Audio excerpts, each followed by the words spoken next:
各位弟兄姐妹，大家平安。昨天我们看见北国耶罗波安使自己的儿子和自己的家族都陷入网罗当中。今天我们要继续来看南国犹大王罗波安最后的下场。梁记下卷14章21节，所罗门的囝罗波安王伫犹大做王。罗波安在位的时41岁，伊伫耶路撒冷做王17年。耶路撒冷是上主对以色列禁之族中拣选互人来敬拜伊的城。罗波安的老母叫做拿玛，是阿门人。犹大人民做上主看做歹的事，因犯的罪比因列祖所犯的搁较重，激动上主的怨妒。因为因伫逐个悬的山峦仔，逐丛青翠的树下面，去山头弹，石条上甲阿舍拉女神，国内各有乱童。以色列人学上主伫因面前赶出的外族人所做可恶的事。当所罗门做王的时候，其实罗波安已经出生，因为他登基41岁。那扣掉所罗门在位的40年，所以在所罗门做王以前，罗波安已经来到世上。那还有罗波安的妈妈是亚门人，叫做拿玛。那拿玛这个名字的意思就是可爱。那所以，因为前面有提到所罗门政治联姻娶了法老的女儿，所以这都是在所罗门做王以前就娶妻生子。那罗波安他是大卫的第3代。那从亚当算下来的话呢，是第36代。好，这我们从历代志就可以来推算得出来。那他带领南国犹大行神眼中看为恶的事情，因为他在山上、树下筑丘坛，还有柱像跟亚舍拉。好，那这个柱像呢，原文有指说是男性的性器官哦，好，象征男性的性器官，好，所以是非常的淫乱，甚至24节讲到有男的妙计，好，娈童。那是为什么这个会需要用到娈童？好，那这是受到迦南地迦南人的这个偶像崇拜的影响。那他们呢，除了有女的妙计，那娈童就是指男的妙计。那这个男的妙计服侍的对象呢，就是妇女、女性了。那可见呢，在罗波安那个时代呢，有很多的女性妇女她们是透过这一些的娈童、男妙计来敬拜迦南地或是外族的神明。那这些女性呢，我们可以推想，可能跟罗波安娶了700个公主，300个那妃嫔，好，那可能有连带的关系好，因为他们也引诱所罗门的心，去随从这些外国的神明，好，包括迦南地的神明。那所以这一切罗波安所行的呢，都在上帝的眼中呢，是惹上帝的愤怒我们继续来看25节，罗波安王第5年，埃及王示沙上来攻击耶路撒冷，将上主圣殿甲王宫的宝物拢抢去，搁抢所罗门所做遐个金的盾牌。罗波安王最重的盾牌代替遐个金盾牌，交予国王宫大门的侍卫长固守。王特别入上主的殿，侍卫就举这个盾牌，后来搁带倒转下伫侍卫室。好，那这里讲到一件事情，就是在罗波安当王的第5年哦。那也就是在他46岁的时候呢，埃及法老示撒王，好，那这个我们在第11章40节的时候曾经提到这位法老，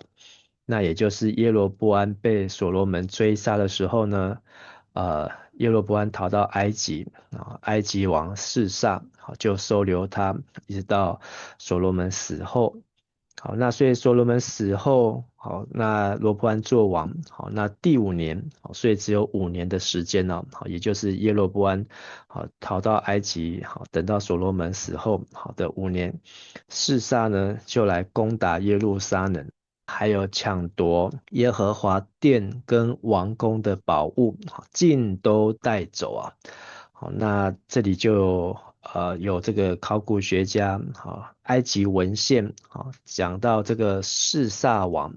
好，那这个示撒王呢，好，他的这个像呢，好，大概就是这个人面狮身像，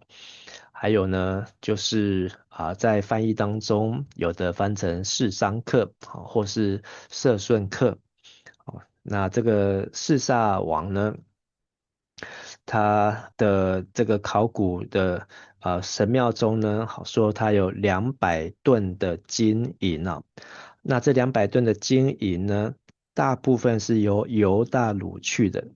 好，所以所罗门辛辛苦苦好用他的智慧、才能、名声好来累积的财宝，在死后5年而已，好5年而已，好那就被夺走。那包括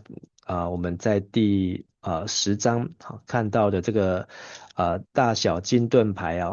200面跟300面，好，那加起来500面的大小金盾牌，好，也通通被夺走。那其实还有包括圣殿里面好的这些贵重的宝物啊，那有没有约柜呢？好，那这就是一个很大的伏笔哦。那在从列王记之后，或是我们对照历代志，好，那提到约柜呢，就是所罗门献圣殿，好，然后迎接约柜进来的时候，好，那时候有看到，好，但是呢，一直到什么时候才会再看到约柜呢？要到历代志下的35章，好，那讲到约西亚王的时期，那才有再提到约柜。这当中呢，约柜几乎都没有出现。而且在历代志下35章，约西亚王好提约柜的时候呢，好是在告诉利未人说，好你们好是在讲过去的事情，所以也不见得说真的在约西亚的时代那时候约柜还在啊，所以很有可能在这个时候，埃及法老示撒王好来的时候呢，好约柜可能就已经不见了，好，因为我们一路往后看，就再也看不到约柜好出现的画面了。那这些被掳走的金银财宝，好，那对南国犹大来讲，好是国力大伤。可是呢，对于罗波安来讲呢，是他面子大伤哦。所以他怎么做呢？好，他在意的是那大小金盾牌，所以他要请人用铜做了盾牌，好来代替那一些被抢走的金盾牌。做什么呢？好，27、28，每当王要进耶和华的殿，好，那护卫兵就会举这些盾牌，那随后呢，再把盾牌送回护卫室哦。好，那这个动作代表什么呢？好，代表这个罗波安呢要去圣殿，好，他可能很怕，好会突然被上帝击打或击杀，好，或是其他的原因，好，他需要有这些盾牌来保护他。好，不过我们看到这个地图，好，埃及他们上来抢夺耶路撒冷，好，在所罗门死后的第5年，也就是罗波安在位的第5年，好，然后掳走了200吨的金银财宝，好，圣殿、王宫所有的这些宝物，好，但是呢，在历代志下第12章，好，对于这件事情呢，好，有更清楚的记载，好，所以我们可以稍微来看一下历代志下第12章。罗波安的王国稳固，他强盛的时候就离弃耶和华的律法，全以色列都跟从他。罗波安王第5年，埃及王示撒上来攻打耶路撒冷，因为他们背叛了耶和华。示撒带着1200辆战车、6万名骑兵，以及跟随他从埃及出来的路比人、苏基人和古实人的军队，多得不可胜数。他攻取了犹大的坚固城，来到耶路撒冷。那时，犹大的领袖因为示撒的缘故，聚集在耶路撒冷。有先知示玛雅去见罗波安和众领袖，对他们说：耶和华如此说：你们离弃了我，所以我也离弃了你们，把你们交在示撒手里。于是以色列的领袖和王都谦卑说：耶和华是公义的。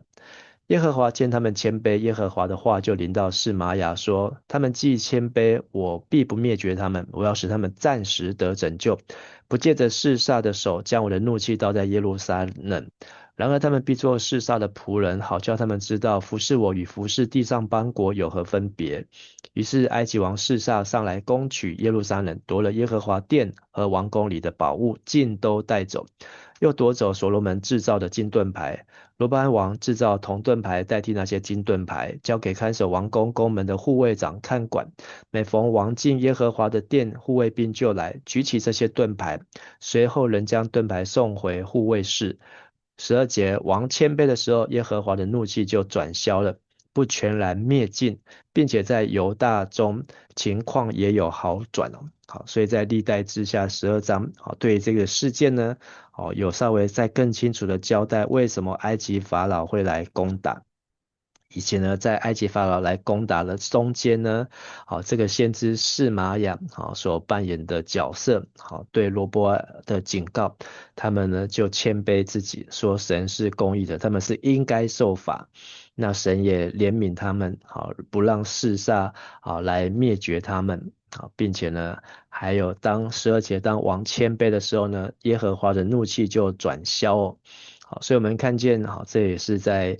罗波安好这么骄傲的王，好，那上帝就透过埃及法老的手，好，让他谦卑下来。好，最后29节，罗波安伫其他的事迹，甲伊所做一切的事，拢记载伫犹大的王书。罗波安甲亚罗波安常常交战，罗波安登去伊的列祖遐，甲伊的列祖安葬伫大必城。伊的老母叫做拿玛，是阿文人。罗波安的囝阿比纳煞接伊做王。那最后提到罗波安，好他死了，好，那睡了，好，所以他41岁做王，好，做王17年，加起来就是58岁。58岁呢，可能比所罗门还要短哦，所罗门最多不会超过60岁。好，那可能比所罗门还短，而且呢，跟他同时期在征战的耶罗波安呢，好，罗波安比耶罗波安还早死了5年哦，好，5年，所以就连罗波安的儿子继位，好，那耶罗波安还在啊，好，所以我们可以看见罗波安呢，在他行上帝眼中看为恶的时候呢，好，真的是惹怒上帝，好，用迦南的偶像，迦南地的偶像。然后庙祭然后这些丘坛柱像那让这个耶路撒冷的圣殿呢，这个南国呢，真的是受到一个很大的一个污秽和污染哦。今天的金句在27节，罗波安王最重的盾牌代替遐个金盾牌，交予国王宫大门的侍卫长固守。那圣地圣殿不等于完全的圣洁，也不等于100%的安全哦。好，那罗波安以为他在耶路撒冷这个叫做平安的城，城中有圣殿，有上帝的同在，他就可以平安无事。但是5年后，上帝就借着埃及的手来击打，教导他谦卑，使金盾牌变铜盾牌，也让